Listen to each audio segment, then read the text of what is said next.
Nací el 21 de abril de 1864 en Erfurt, Alemania.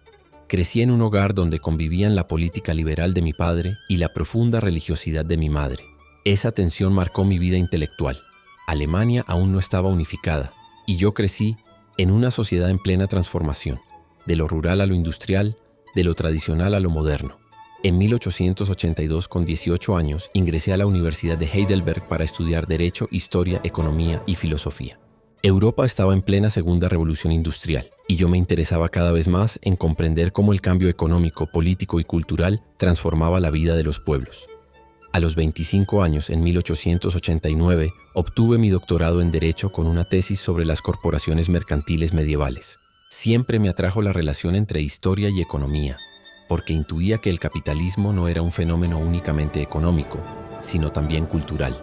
En 1893, a los 29 años, me casé con Marianne Schnitger, una mujer feminista e intelectual que me acompañó en mis investigaciones y luego cuidó de mi obra tras mi muerte. Con 30 años, 1894, me convertí en profesor en Friburgo y 2 años después en Heidelberg. En esa época, Alemania era ya una potencia industrial, pero también un país con fuertes tensiones de clase. Fue entonces cuando empecé a reflexionar más profundamente sobre Karl Marx. Aunque admiraba la fuerza de su análisis del capitalismo, nunca estuve completamente de acuerdo con él. Para Marx, la economía y la lucha de clases eran las fuerzas determinantes de la historia. Yo, en cambio, pensaba que también la cultura, la religión y las ideas tenían un papel central. Donde Marx veía solamente infraestructura material, yo encontraba que el espíritu y las creencias podían modelar instituciones enteras. De hecho, cuando publiqué La ética protestante y el espíritu del capitalismo en 1904, a mis 40 años, mostré cómo el ascetismo religioso protestante había dado lugar a un modo de vida favorable al capitalismo moderno. Durante esos años también conocí y debatí con las ideas de Émile Durkheim, que desde Francia buscaba convertir a la sociología en una ciencia autónoma. Admiraba su esfuerzo por estudiar los hechos sociales como realidades objetivas, especialmente su análisis de la solidaridad y del suicidio. Sin embargo, no compartía su tendencia a ver la sociedad como un todo demasiado cohesionado.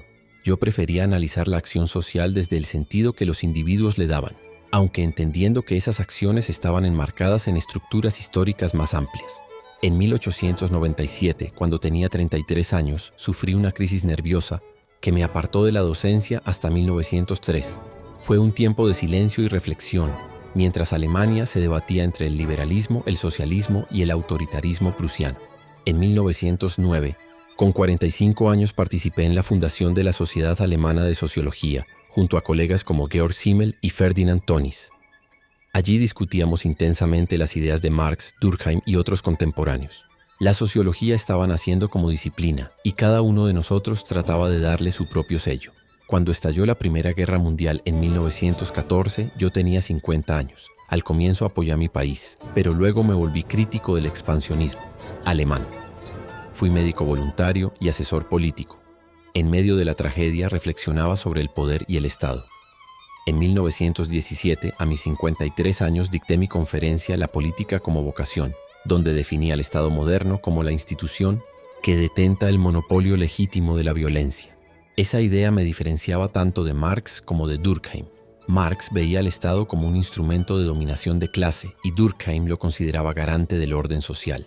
Yo lo entendí como una forma específica de organización de la dominación, que podía adoptar múltiples legitimidades: tradicional, carismática o legal racional. En 1919, con 55 años, pronuncié la ciencia como vocación, reflexionando sobre el papel del conocimiento en un mundo cada vez más racionalizado, pero también más desencantado. Mi vida terminó pronto.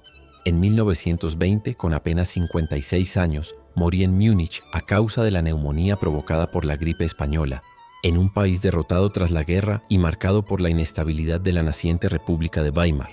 Tras mi muerte, mi esposa Marianne publicó mis manuscritos, entre ellos Economía y Sociedad, 1922, donde reuní mis reflexiones sobre la burocracia, la dominación y la acción social.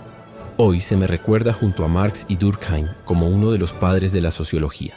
Ellos destacaron la economía y la cohesión social. Yo intenté mostrar que el mundo moderno también debía entenderse a través de las ideas, los valores, la religión y la racionalización que penetran en cada aspecto de la vida humana.